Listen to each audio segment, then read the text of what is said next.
There's also this new little new rules tab where you can click it and change the rules of your game before you even begin the world, which is just wonderful.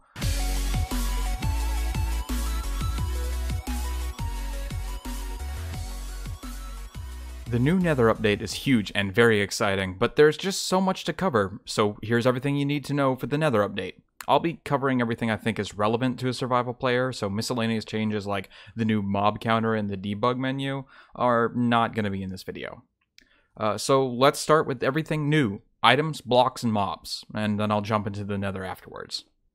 Soul Soil is a new, yes, try saying that 5 times fast. Soul Soil is a new block that is found in the Nether Soul Sand Valleys. When it's lit, it creates this blue soul fire. Ooh, look at that.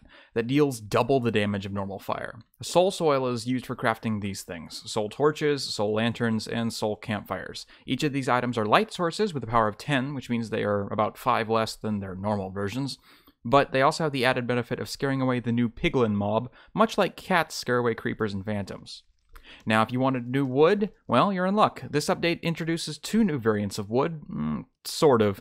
The crimson and warped trees. I believe the official term is the huge crimson fungi and huge warped fungi, because they're technically fungi, but they act enough like trees that it's just semantics, and I'm just going to call them trees. There is an important distinction, however, between nether planks and normal wooden planks, which is that these do not burn, but otherwise they act like normal planks. They can be used in all the normal crafting recipes that normal planks can, except for making boats for some reason.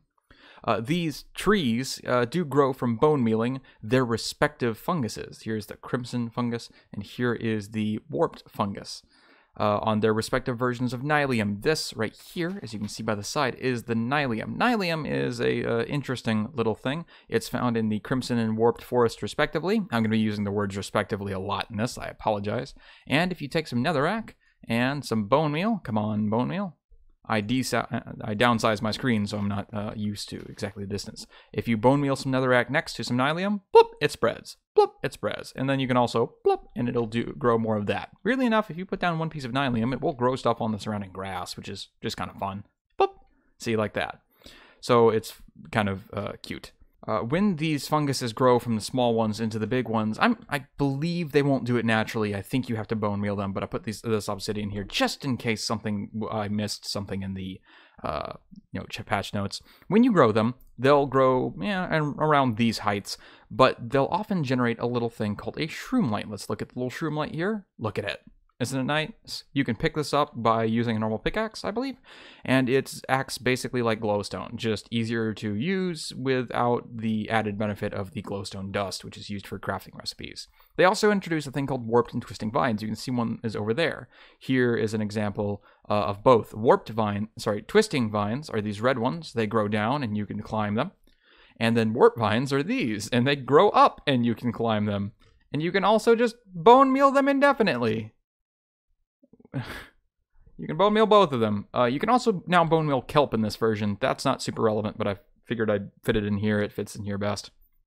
Anyway, here's basalt. As you can see, you can set it in any direction, so it can be put like this, or it can be put on its side, so you can see the texture is orientatable. And here's the pillar version of this. You can make this in the crafting table, or you can use a stone cutter for a 1-to-1 efficiency. This is black stone, which is also found in basalt deltas, much like the basalt there is. It's just pretty. It can be made into a lot of different variants, including this little gold variant. This gold variant, if you break it open, will give you gold nuggets, and it can be made into smooth versions and to brick versions, and this nice little chiseled version with a little piglin snout on it. I believe that's what that's supposed to be. You can also use it to replace cobblestone in every recipe. So if you're taking notes, that means you can make wood in the nether, and you can make stone in the nether, and you can also get gold in the nether, especially through this. This is a piece of nether gold ore. This ore, when you mine it, will drop several nuggets, but if you silk touch it and then put it into a furnace, it will give you a full gold nugget. This is crying obsidian. I've lifted it up so you can see that it has nice little falling particle effects. This is an old idea made new. It hasn't been in the game for a while, but it's very useful, though very hard. You can find it in 2 places, either found in ruined portals or through piglin bartering, which is a subject we will discuss later. Let me go ahead and just show you what a ruined portal looks like. This is what a ruined portal looks like. I'm using a super flat world to make it easy to find, but these will generate in the overworld and in the nether, though with different blocks. Stone in the overworld and black stone in the nether. When it generates, it'll put netherrack around it, which is very cute. It'll often have a lot of gold, which is very important for later, inside the chest here, if it has a chest, and it'll have a incomplete portal. It is purposed such that it can help new players learn, that is, how to make a portal. The only thing is you can't actually use crying obsidian for a portal. It's just in this for, I guess, decorative effects, but it's cute either way. Crying obsidian is used to create a thing called a respawn anchor. This is a respawn anchor. You click it with a glowstone block and it puts it 1 level, 2 level, 3 level, or 4 level, and this lets you respawn in the nether. Every time you die, it'll respawn you right on top of here, and it'll use up one of the levels going down. You assign it to yourself, however, by right-clicking it after a charge is used. I'm not going to show you what that does here, though, because if you use it in the end or the overworld, big explosion, as you can see. Big explosion. And that's devastating. It probably will kill you most of the time unless you have blast protection. This is ancient debris. It is found very, very rarely in the nether. And when it's smelted, it gives you a piece of netherite scrap. Combined 4 netherite scrap with 4 ingots, and you get 1 netherite ingot. So it's very rare, and then you need 4 of them. It's very hard to craft. But luckily, it's not super expensive to use for its purpose. See, it's used to make the highest caliber of tools and armor in the game. You can see the tools here. Netherite armor also has the added bonus of knockback resistance. You can also make it into these blocks here, which can be used in beacons. Netherite and any item crafted in it, or actually all of these items here, and these items, and these blocks, and the netherite itself, and the scrap, you can throw it in a fire, you can throw it into lava, it will not burn.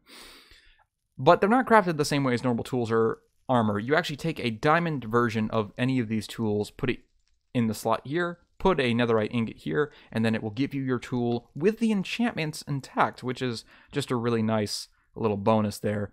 Speaking of enchantments, soul soil. Soul soil is found only through piglin bordering, and it makes it faster to run on soul sand and soul soil, at the cost of some durability to your boots. There's currently a glitch in the game you can use to make it send you at speed so fast it crashes your world, but hopefully that will be fixed soon. Also, Nether Bricks have this new variants, cracked and chiseled, and quartz also has a nice little brick here too. Oh, and chains. So chains are here. Oh, I forgot something.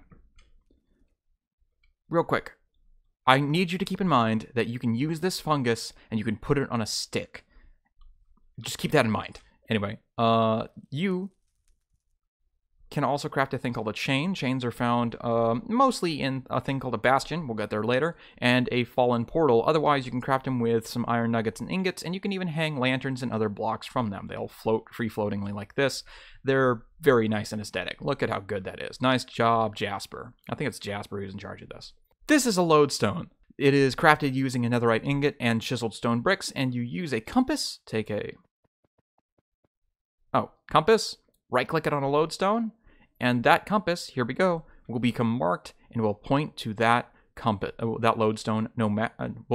It'll point to that lodestone in its fixed location. This even works in the nether, though if you do go to the nether or another dimension, the compass will stop working. This compass here is linked to a lodestone I have in the nether, which is why it's spinning out right now. It's a very good way for, well, it's very useful for many things, including things such as like wayfinding, or even treasure map hunts, or finding your way in the nether. Very useful. And this is the target block. This is unrelated to the entire rest of the nether. This is the target block. It gives off a redstone signal when you shoot it or when you crash into it. That's right, you can crash into it with an elytra and it gives off a signal. I think that's funny. What's really cool is it actually gives off a relative signal strength based on where you shoot it. Shoot the corner, blip, and measly little 3 there. Shoot the center, boom, all the way to the end. So there are also some more interesting and convoluted redstone mechanics, such as going from dot to cross to dot, and how to use that, and the fact that this attracts redstone now, and that redstone will now automatically point towards other objects, even if there's not redstone on top of it. It's a little complicated, and I'll be honest, I'm just going to put a video in the description for you to check out if you want a better explanation on that. I might produce one, but for now, I'll probably use, I think, an Exuma Void video. It's just easier. Well, Now we go into the Nether. Let us first check out the mobs we will find in this brave new world. Here's the Piglin, a most temperamental creature. They will attack you with enchanted swords or crossbows if you're not wearing gold. And even if you are wearing gold, they will attack you for opening a chest or mining gold ore near them. Not to be trifled with, but if you drop some gold ingots to them, they will pick it up, and they'll give you a great number of items, including soul speed books, fire resistance potions, or crying obsidian. Let's see if I can't demonstrate that right now. I don't know if it works in creative mode or not. Let's just pop it open. He's picking it up. What happens when you drop the gold ingot is he will examine the gold, and then he'll drop whatever item he's willing to barter. I think it's because I spawned him in. He's not going to drop anything. But trust me on that one. Now, they avoid, so they do a few interesting things that are kind of cute, I believe. They roam in bands, first off, and they'll hunt hoglins, we'll get to you in a second, if they have the numerical advantage. If they don't, the hoglins will kill them. It's a very fun little ecosystem kind of thing happening. They avoid soulfire, as mentioned before, and also zombie piglins, as you can see here. But if they find themselves in the overworld, they'll swiftly turn into one of these, which spawn like the old zombie pigmen and act in the same way that they act in the same way with the same group hostility. Punch one, you've punched them all, and they'll try to kill you. This is the hoglin. With twice your health, these are gnarly beasts that will throw you like a golem. But they drop raw pork chops, making them a very good food source in the Nether, which you can exploit by breeding them with crimson fungi. So, if you've been keeping track, you've now got a new type of wood, a new type of stone, you've got a new source of meat, you've got a new source of metal, a new source of gold, and if you're smart enough, or at least lucky enough, you can even find little bits of iron here and there, so you can really survive in this new Nether update in the Nether if you wanted to. I mean, I wouldn't, but you could. But these do have their own weaknesses, like everything else does. They will avoid warped fungi, they will avoid portals, and even your respawn anchor. So if you respawn, they won't be able to swarm you. But if one does manage to get into the overworld, somehow, you'll have to force it through there, it will become a zoglin within 15 seconds. An uncontrollable beast which will kill anything in sight, leaving only other zoglins untouched. And creepers. They don't attack nothing in this game attacks creepers on purpose, they don't like it. And this is our last little guy, the Strider. Aww, he's cold. Let's warm him up a little bit, shall we? There we go, he likes that much better. The Strider spawns in lava. He shivers when on land, and if in the overworld, he'll take damage from water. If you put a saddle on him, let's take that. Plong, plong, plong. You can put it on top, and you'll be able to ride on top of him. And if you take a warp fungus on a stick, which I told you those were going to come up again. First off, they'll follow you, which is always fun. But second off, when you ride them, you can control where they go. They don't like being on land, though, as you can see. He's cold and he's slow, but you put him in the lava and he gets a little bit faster. He doesn't like the flowing lava, but, you know, there's only so much we can do. Also, if you use warp fungus, you can breed them. So that is the Strider. Now that we've reviewed the new inhabitants of the new Nether realm, let's take a tour of their new home. So as you can see out here, this is the new biome. That's a joke. This is the old biome. This is Nether Waste, the new name for the old type of generation. If it looks familiar, that's because this is the classic Nether. You'll find piglins and zombie piglins here, and that's about it. The only new changes being you'll find some gold on occasion, and that's your total mobs. That's it. Nothing else has changed in this region. A little bit of, I believe there's supposed to be a little bit of terrain generation changes, and it does look a little bit more organic than normal, but otherwise it's all just the same. This is a miserable one, but this is the Soul Sand Valley. Typically they have a little bit more flat land than this. This one just generated oddly. But here you'll find skeletons, like normal bow skeletons, and ghast. Be careful though, with the sand slowing you down, the skeletons shooting at you constantly, and the ghast spawning in a much larger and emptier mob cap. It'll be trouble quick. Here, giant fossils spawn, like you can see right here and over here. A good source of bone blocks, but it makes you wonder, what creatures did these belong to? Maybe we'll never know. This is a new one. Oh, that's convenient. Those things are much rarer than that. This is the Crimson Forest. It's a dense forest of these huge crimson fungi, but be careful here too. There are drifts of hoglins, and they are ruthless. Fun fact, a group of hogs is called a drift. Give this video a like if you just learned something. And over here, though very, very much rare, somewhere, I think it's a 3 or 0.3% chance of spawning, this is the Crimson Forest, is a strange little brother, you could call it, the Warped Forest. Unlike the rest of the Nether, which is filled with new music by Lena Rain, which is wonderful, by the way, this one is quiet and, well, it's odd. Other creatures avoid this place like the plague, except for Endermen and foolish adventurers. It is very entrancing, but something's wrong with this place. I wouldn't stay here for too long if I were you. Let's get out of here. Here we go. And this, my friends, is how we started off this video. Don't go over here. This is the new Basalt Delta. This is a pretty small one. Typically these things sprawl on for a while, but as you can see, this one's surrounded by nether waste. Sorry about that. It's a blasted out volcanic biome filled with lava, ash, and magma cubes. That's all that you'll find here for the most part. There's also one more thing though. A structure called the Bastion Remnant, better known as just Bastions. They spawn everywhere except for the Basalt Deltas.